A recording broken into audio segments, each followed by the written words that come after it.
그 치유의 날에 하는 유머가 하나 있어요. 그 베드로가 아팠대요. 근데 뭐 이러저런 방법을 다 해도 낫지를 않았는데 한의사가 고쳐줬다는 거예요. 그래서 참 신통하다. 그래서 그 어떻게 이렇게 잘 알아가지고 고쳐주셨느냐고 그 한의사한테 물어봤더니 뭐 그야 간단하다고. 그 베드로 보고 그 집에서 그 기르는 그 닭, 그 닭을 잡아가지고 삼계탕을 끓여 먹으면 된다 이렇게 해가지고 베드로가 그걸 잡아먹고 건강해졌다는 거예요. 왜 그런가 했더니 그 예수님을 부인한 그것 때문에 이 새벽마다 이 닭이 울 때마다 그냥 놀래가지고 또 그 생각이 나서 그래가지고 몸이 이렇게 시름시름 아팠던 거예요. 그래서 그 닭을 잡아먹고 나니까 이제 새벽에 닭이 우는 일이 없어졌잖아요. 그러니까 잠 잘 자고 편안하니까 이제 고쳐졌다 그런 얘기인데 오늘은 이 우는 닭입니다. 그래서 아마 우리 한국에서는 그거 잘 못 보실 텐데 외국에 가면 특별히 그 유럽에 가면 교회당에 꼭대기에 이 닭을 해놓은 교회들이 있어요. 십자가 위에 닭을 이렇게 닭의 모양을 해놓은 교회가 많아요. 주로 이제 뭐 교회마다 이름을 붙일 때 뭐 베드로 교회, 무슨 뭐 바울 교회, 요한 교회 뭐 이런 식으로 이름을 많이 붙이곤 하는데 베드로 교회 그렇게 이름을 붙인 것은 반드시 이 닭 모양의 그 형체를 만들어 가지고 이 교회당 꼭대기에 그 철탑에 닭을 이렇게 해놓습니다. 그래서 사람들이 그걸 보고 저기가 교회구나. 또 베드로를 이렇게 생각하게 해줘요. 그래서 베드로 이 성화에도 보면 베드로를 그림을 그린 우리가 베드로를 본 적이 없으니까 누가 베드로인지 잘 모르잖아요. 근데 성화를 그리는 사람들이 베드로를 꼭 알아보게 그래요. 그 중에 하나는 열쇠, 천국의 열쇠를 주셨다고 그랬잖아요. 그래서 열쇠를 그려놓거나 그러지 않으면 닭을 그려놔요, 배다. 그러면 저 사람이 베드로라는 거구나 이렇게 아는 거예요. 바울 같은 사람은 주로 이 성경을 그려요. 성경을 많이 썼으니까 옆에다 성경을 이렇게 펴놓고 성경을 쓰는 그 모습을 가지고 있다든지 그러면은 베드로 아니 요한 아니 바울 또 이제 뭐 사도들 별로 순교 방법들이 전부 다 다르거든요. 그래서 이제 그런 심벌을 가져다가 이 표시를 해주기도 하고 그렇습니다. 그래서 우는 닭을 우리가 생각하면 베드로의 이 사건이 떠오르죠. 지난 주일에 우리 송은천 선교사님이 설교를 하셨는데 그 전 주간에 어디 갔다 왔느냐고 그랬더니 양계 배우러 갔다 왔답니다. 양계. 그래서 아마 선교지에서는 그 닭을 좀 이렇게 잘 키우면서 그리고 달걀 또 특별히 아프리카 사람 그쪽에는 이 닭고기가 소고기보다도 더 비싸요. 그러니까 그 양계를 해가지고 이제 이 교회나 또 선교 사역에 이제 도움이 될 수 있도록 양계 기술을 가르치려고 가서 본인이 지금 배워왔대요. 그래서 제가 마침 이제 이 닭에 대한 이야기를 하게 되니까 그럼 닭에 대해서 좀 배운 걸 좀 나한테 좀 가르쳐 달라고. 그래서 닭에 대해서 몇 가지 제가 배웠어요. 닭의 수명이 얼마나 되는지 아십니까? 닭은 대부분 다 제 명에 못 죽죠. 그러니까 닭 수명이 얼마 되는지 잘 모르실 겁니다. 개는 수명이 한 15년 간다고 하고요. 개. 개보다 더 오래 살까요? 적게 살까요? 원래 닭은 수명이 30년이랍니다. 근데 우리가 1, 2년 내에 잡아 먹으니까 제 수명을 다 못 누리고 그렇게 사는 건데, 사실 이 닭이 원래 야생이었던 것들을 이렇게 가축으로 해서 식용으로 길리던 것은 그렇게 오래된 역사가 아니에요. 한 3,000년 이렇게 된 건데, 그런데 그렇게 수명이 오래된다고 하고, 이 닭은 털이 많아서 추위에 굉장히 강하다고 하고요.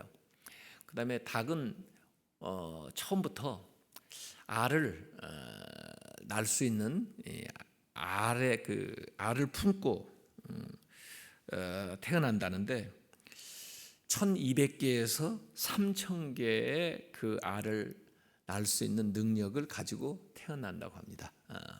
그래서 그러고 이 닭은 맛하고 냄새를 구분을 잘 못한대요. 그러니까 이 닭은 아무거나 다 잘 먹는 거죠. 뭐 맛있어서 또 뭐 먹고, 맛없으니까 안 먹고, 냄새가 안 좋으니까 안 먹고, 뭐 이러면은 그 뭐 골라 먹을 텐데, 그냥 이 닭은 아무거나 잘 먹어요. 그래서 닭이 청소부랍니다. 모든 거 그냥 입에 집어넣을 수 있는 거 있으면 다 집어넣어서 청소를 깨끗이 해준다는 거예요. 이렇게. 근데 이 닭은 호흡기가 좀 약하답니다. 그래서 공기 뭐 이런 거에 대해서 아주 예민하고, 그래서 이제 아마 공기의 변화라든지 뭐 이런 것들을 잘 감지하는 이런 특성이 있고, 또 위계 질서가 강하고 뭐 그런 얘기들을 하더라고요. 네팔에 제가 갔을 때 보니까 네팔 사람들은 무슨 그 힌두 신한테 그 제사 드리는데, 그 제사 드리는 방식을 보면은 과거에 옛날에 구약에 제사 드리는 거하고 굉장히 비슷한 것들이 많더라고요. 근데 그 사람들 물론 염소, 양 뭐 이런 것도 제물 삼지만은 비싸니까 보통은 이 닭을 제물로 삼더라고요. 그래서 닭을 구입을 해가지고 줄을 쫙 서가지고 이제 제물을 바치려고, 그런데 이제 제물 드리는데 이제 닭을 잡아가지고 죽여서 피를 뿌리면서 이제 제사 드리는 것도 보고 그랬는데, 이스라엘에도 카파롯이라고 하는 그런 이제 10세기 바벨론에서부터 시작된 민간 풍습이라고 하는데요. 대속죄일이 되면은 이 닭을 속죄 제물로 삼는데, 그 닭을 잡아가지고 머리 위로 9번을 이렇게 돌린 다음에 이것을 나의 대속 제물로 바칩니다 하고는 그걸 잡아서 이제 제물로 바치는 그런 민간 습성도 있다고 하는 게 이게 닭입니다. 어쨌든 이 닭은 기독교 안에서는 뭔가 우리한테 일깨움을 주는, 또 주의하라, 깨어 있으라, 이런 것들을 이제 표시하는 것으로서 교회 종탑 위에 이렇게 세워 놓기도 하는 거죠. 그래서 베드로는 가만히 보면은 천국의 열쇠, 이것도 우리한테 보여주지만 또 실패한 거. 그래서 정말 아마 가이바의 뜰에서 예수님을 부인하고 아주 진땀 뺐을 거예요.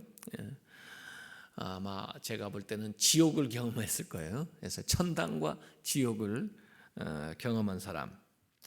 그래서 이 베드로에게서 우리는 베드로가 반석이다. 그런데 뭐 처음부터 반석이 된 건 아니지만 반석과 모래알을 왔다 갔다 한 사람. 그래서 이 베드로의 그 성공, 실패를 우리가 성경에서 봅니다. 물 위에 걸을 때도 봤고, 물에 빠질 때도 봤고, 신앙 고백하는 것도 봤고, 십자가를 만류하는 것도 봤고, 이렇게 예수님을 부인하는 그런 모습도 우리가 보게 되죠. 그래서 이 베드로가 예수님 체포될 때는 그 대제사장 수하 사람을 검으로 내리치는 그런, 이건 사실은 만용이에요.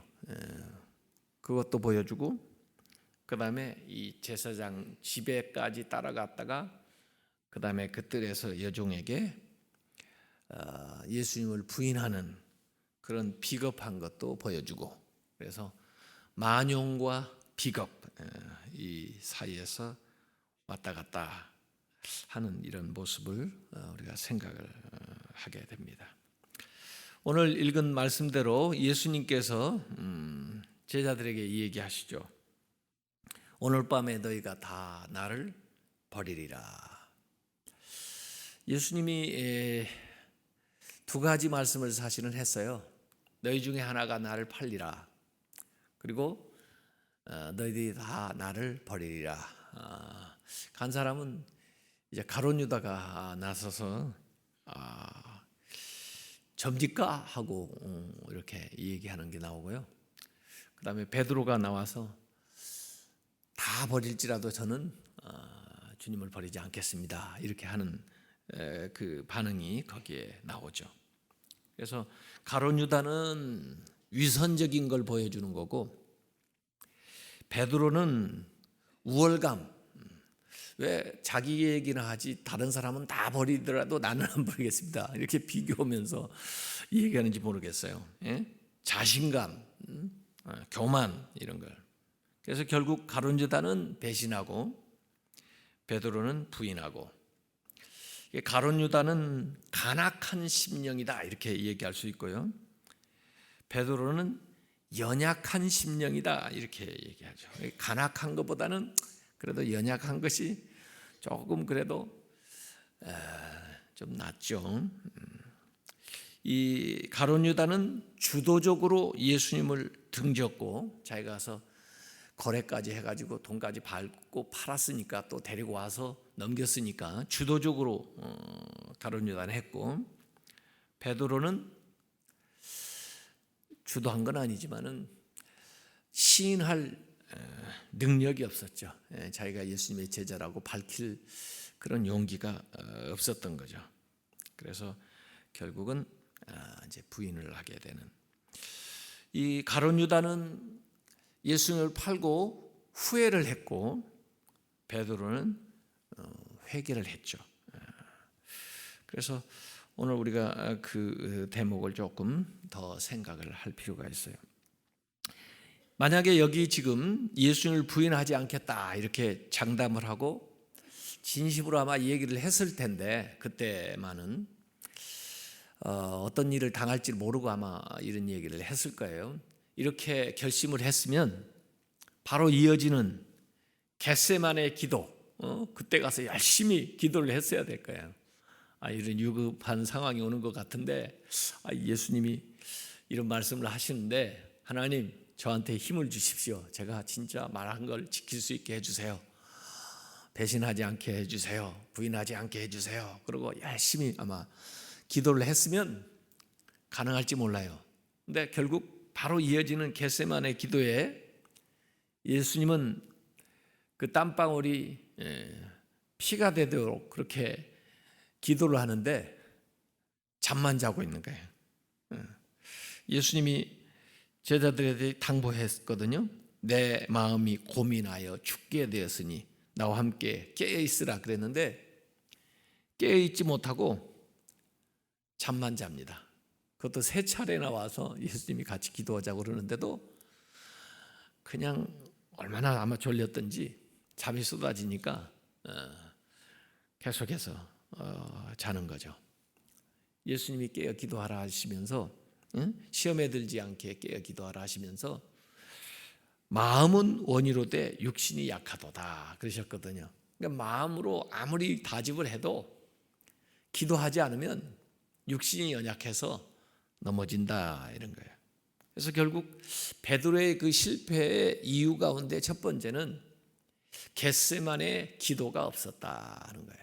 아무리 내가 결심을 하고 다짐을 하고 마음에 원한다 할지라도 기도하지 않으면, 기도가 뒷받침되지 않으면 그렇게 못한다는 거예요.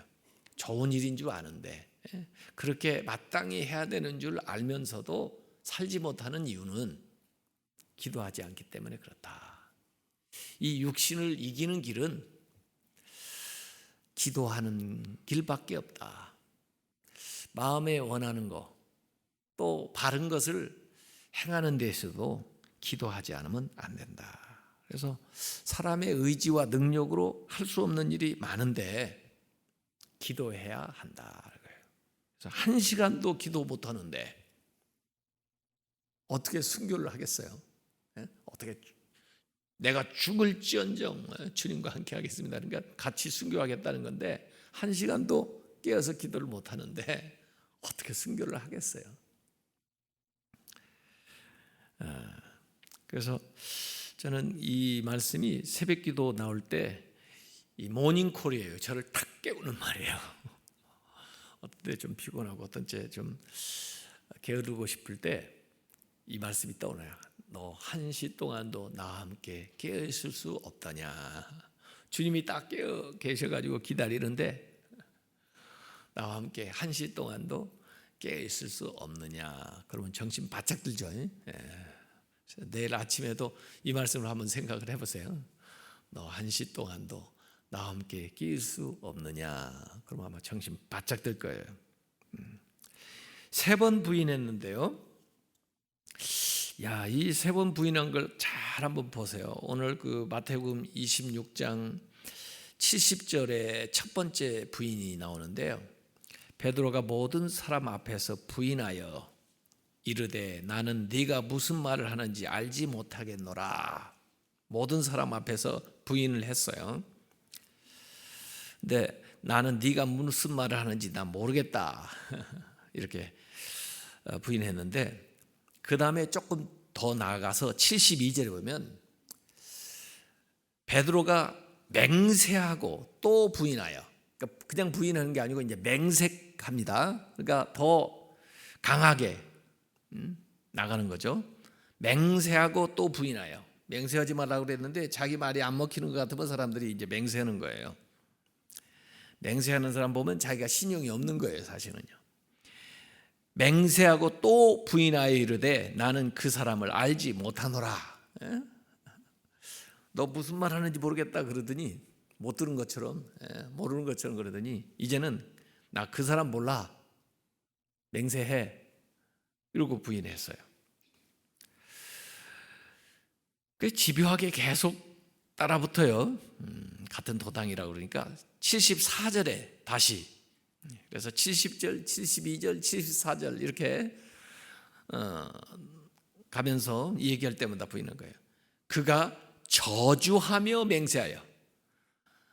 맹세 앞에 뭐이 더 붙어요? 저주가 붙어요. 이제 예수님에 대해서 예수님을 저주해요. 난 저런 사람하고 내가 같이 할 사람으로 보여. 이렇게 예수님을 저주하는 거예요. 저주하며 맹세하이르되 나는 그 사람을 알지 못하노라. 이렇게 부인하는 거예요. 저주하며 맹세하며 부인. 그러니까 첫 번째는 부인하며, 그다음에 두 번째는 맹세하며 부인하며, 세 번째는 저주하며 맹세하며 부인하며 이렇게 나오는 거예요. 갈수록 하나씩 더 붙어요. 그러니까 더 강하게 이렇게는 강도가. 그래서 첫 번째 부인은 베드로가 연약했기 때문이다 이렇게 얘기할 수 있는데, 두 번째 부인은 부인하고 싶었기 때문에 부인하는 거고, 세 번째 부인은 거부하고 싶었기 때문에 그래요. 그래서 아마 예수님하고 같이 다닌 것을 후회하고 그랬는지도 몰라요. 그리고 아이고 괜히 저분 따라다니고 내가 이 모양이 돼서 뭐 그렇게 생각을 했는지도 몰라요. 자, 기도 없어서 그랬다 그랬고요. 두 번째, 왜 이 베드로가 예수를 부인했을까 보니까 오늘 그 마태복음 26장 58절에 보면 베드로가 어떻게 해요? 예수님을 따라요? 멀찍이. 예수님을 따르는데 어떻게 따라요? 멀찍이 예수를 따라 대제사장의 집 뜰에까지 가서 그 결말을 보려고 안에 들어가 하인들과 함께 앉아 있더라. 이 마태복음 26장 58절에 멀찍이 따랐다고 그랬어요. 예수님을 가까이 따라야 돼요? 멀찍이 따라야 돼요? 가까이 따라야죠. 가까이 따랐으면 괜찮은데 멀찍이 이렇게 떼어놓고 따른 거예요. 떼어놓으니까 그 틈이 생기잖아요. 그 틈 안에 시험이 들어오고 의심이 들어오고 실패가 들어오는 거예요. 그러니까 예수님을 멀찍이 따르면 안 된다. 함께 해야지. 함께 한다고 해놓고 그냥 구경하는 거예요. 좀 떼어놓고 어떻게 되나 보고 방관하는 거예요. 예수님하고 친밀한 관계를 유지해야 되는데 뭔가 예수님과의 거리감이 이렇게 생기는 거예요. 그러다 보니까 그 사이에서 이제 시험이 옵니다. 남들은 내가 예수의 사람이라고 그러는데 자기는 아니라고 그래요. 어떤 경우는 나는 예수님의 사람이라고 그러는데 다른 사람은 아닌 것 같은데, 아무리 봐도 당신은 아닌 것 같은데 예수님을 따르는 사람은 왜 그래? 이렇게 얘기하는 경우도 있는데 다른 사람은 당신이 예수님하고 같이 있던 사람이라는데 자기는 또 아니라고 그래. 나는 아니야. 나는 아니야. 이 베드로가 예수님하고 함께 다니던 걸 굉장히 자랑스럽게 생각할 때도 많이 있었습니다. 자기가 무슨 대단한 사람이나 된 것처럼 그렇게 참 너무 영광스럽고 너무 기쁘고 그럴 때가 많이 있었어요. 예수님이 막 환호를 받을 때, 또 사람들이 막 몰려올 때, 또 먹을 걸 나눠줄 때, 병을 고쳐줄 때, 막 이럴 때는 베드로가 마치 자기가 막 그런 일을 하고 있고 자기가 막 주인공이 된 것처럼 얼마나 좋았겠어요. 그런 때가 있었는데 이제 이 자리에 딱 쓰고 나니까 또 다른 사람들하고 딱 이렇게 둘러싸이고 나니까 내가 예수님하고 함께 했던 게 막 너무 후회스럽고 또는 자기한테 굉장히 해가 될 것 같고 공경에 처할 것 같고 이런 게 되는 거예요. 이게 장소와 사람에 따라서 이 말과 행동이 달라지는 거예요. 그래서 우리들끼리 있을 때는 나는 이 사람들이 다 버린다 할지라도 나는 주님을 따르겠습니다 이렇게 얘기했는데 다른 사람하고 있을 때는 난 그 사람 모릅니다 이렇게 되는 거예요. 그 말이 행동이 달라요. 교회에 있을 때하고 직장에 있을 때하고 가정에 있을 때하고 사업을 할 때하고 사람에 따라서 그 상황에 따라서 말이 달라지고 행동이 달라져요. 이게 베드로예요. 왜 한결같지를 못해요? 우리끼리 있을 때나 저기 사업을 할 때나 가정에 있을 때나 같지를 못하고 왜 그럴까요? 하나님 중심으로 살지 않으니까 그래요. 하나님 중심으로 살면 어디나 같을 텐데 상황 중심으로 사람 중심으로 말하고 행동하다 보니까 카멜레온처럼 그 상황에 맞게 거기에 유불리에 따라서 말과 행동이 달라지는 거예요. 아마 자기도 그러고 싶지 않았을지도 몰라요. 그러니까 나중에 후회하고 그 다음에 나와서 막 울면서 회개를 하잖아요. 이 통곡을 했다고 성경에 나와 있는데 그 누가복음에도 그렇고 오늘 마태복음 26장 75절에도 보면 밖에 나가서 심히 통곡하였다 그러는데 제가 그 이상하게 생각하는 건 통곡은 할지언정 들어가서 시인은 못해요. 통곡을 한다는 것은 내가 왜 그랬지? 내가 잘못해서 하나님 제가 왜 그랬어요? 용서해 주세요. 그런 거 아니에요. 그랬으면 가서 그래 나 그분하고 같이 다닌 사람이다. 어쩔래? 그분이 뭘 잘못했냐? 나도 잡아들려고 그러냐? 그러고 했으면 제대로 이게 회개가 됐을 텐데 울어도 울기는 해도 시인은 못해요. 가서 그 말 취소는 못해요. 이게 약한 인간을 그대로 드러냅니다. 우리도 그럴 때가 있거든요. 내가 하나님 앞에 회개한다고 하면서 잘못됐다고 하면서도 내가 그걸 바로 잡을 수 있는데, 할 수 있는데도 불구하고 안 해. 그러고는 회개했다고 그래요. 잘못했다고 그러네. 이게 참 그래서 예수님께서 그 누가복음 22장 61절 62절에 보면 주께서 돌이켜 베드로를 보신, 이 부인했을 때, 세 번째 부인했을 때 예수님이 돌이켜 베드로를 이렇게 보셨다는 거예요. 그러니까 베드로가 주의 말씀 곧 오늘 닭 울기 전에 내가 세 번 나를 부인하리라 하심이 생각이 나서 밖에 나가서 심히 통곡하니라.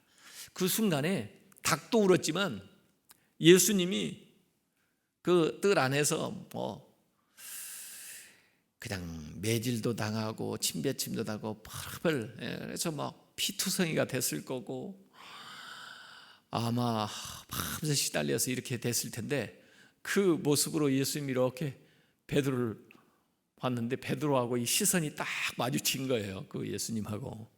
어땠을까요?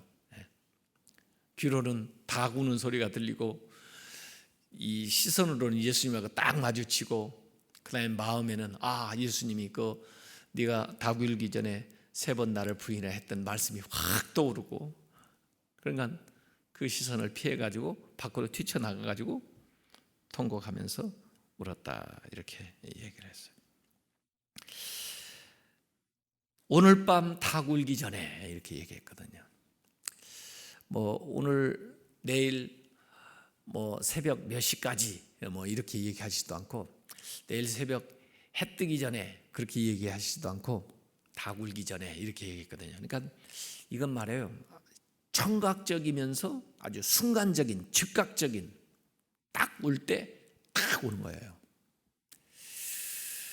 이걸 예수님께서 얘기를 했습니다. 그래서 이 닭이 운다는 건 새벽이 밝아오는 것을 이제 가르쳐 주는데, 자명종이 있기 전에는 이 새벽 닭이 울면 자 이제 먼덕이 터오나 보다 하고 이제 사람들이 일어나서 일할 준비를 하고 뭐 그렇게 했는데, 실제로 그 성전에서도 과거에는 뭐 시간을 잘 알 수가 없으니까 새벽 닭 울음 소리가 나면은 성전에 하루가 시작되는데 나와서 번제단을 청소하면서부터 그 다음에 이제 하루를 시작을 했다는 그런 기록이 있어요. 그래서 닭 우는 소리는 새벽을 알린다, 이런 거예요.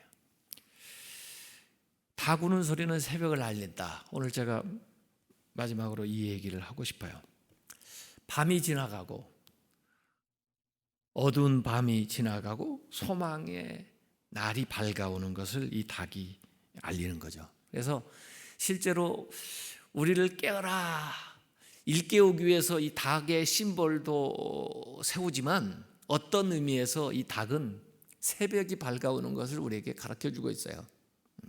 그래서 죄악의 밤, 실수와 실패, 어둠, 고통, 그 시간이 지나고 새벽이 밝아온다. 그래서 우리가 지금 새벽 기도를 하는 거예요. 와서 새 날을 열기 위해서, 새로운 소망을 우리가 싹 틔우기 위해서.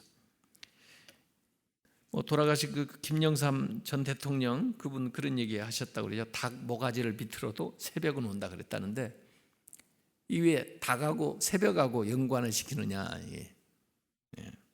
비전. 그래서 밤새 잠도 못 자고 힘든 밤을 지냈다 할지라도 새 날이 밝아온다. 실제로 베드로에게 있어서 새 날이 밝아와요. 디베랴 바닷가에서 부활하신 예수님이 새벽같이 찾아옵니다. 그래서 이 모든 것들보다 내가 나를 더 사랑하느냐 하고 세 번씩 물으세요. 그래서 주님이 하십니다. 내가 주님을 사랑하는 줄을. 그걸 주님께서 그대로 다 받아주셔요. 그래, 내 양을 치라, 내 양을 먹이라. 그러면서 사명을 주시죠. 그러면서 베드로가 치유가 되고 회복이 되고, 그리고 이런 사람이 초대교회에 아주 예수님의 수제자로서의 역할을 감당하게 되는 겁니다. 그래서 오늘 저는 꼭 그 부인한 것뿐만 아니라 야, 우리가 좀 일깨워서 같이 신앙생활 해야 되겠다 이런 생각도 있지만, 이 새벽에 오늘 아침에 예배당을 나서시면서 좀 새로운 소망과 비전이 여러분들에게 열렸으면 참 좋겠어요. 그래서 시편 30편 5절에도 그의 노염은 잠깐이요 그의 은총은 평생이로다. 저녁에는 울음이 깃들일지라도 아침에는 기쁨이 오리로다. 시편 90편 14절에 아침에 주의 인자하심이 우리를 만족하게 하사 우리를 일생 동안 즐겁고 기쁘게 하소서. 예레미야 예가 3장 22절 23절에는 여호와의 인자와 긍휼이 무궁하심으로 우리가 진멸되지 아니함이니이다. 이것들이 아침마다 새로우니 주의 성실하심이 크시도소이다 그랬습니다. 이 아침에 우는 새벽 닭소리 들으면서 우리의 영혼이 깨어나고 또 어둡고 힘들고 고통스러웠던 그 밤은 지나고 밝은 새날 소망이 여러분 앞에 펼쳐지시기를 주님의 이름으로 축원합니다. 이 시간 우리 주여 3번 부르고 이렇게 기도하다가 힘차게 나아가시기 바랍니다. 주여, 주여.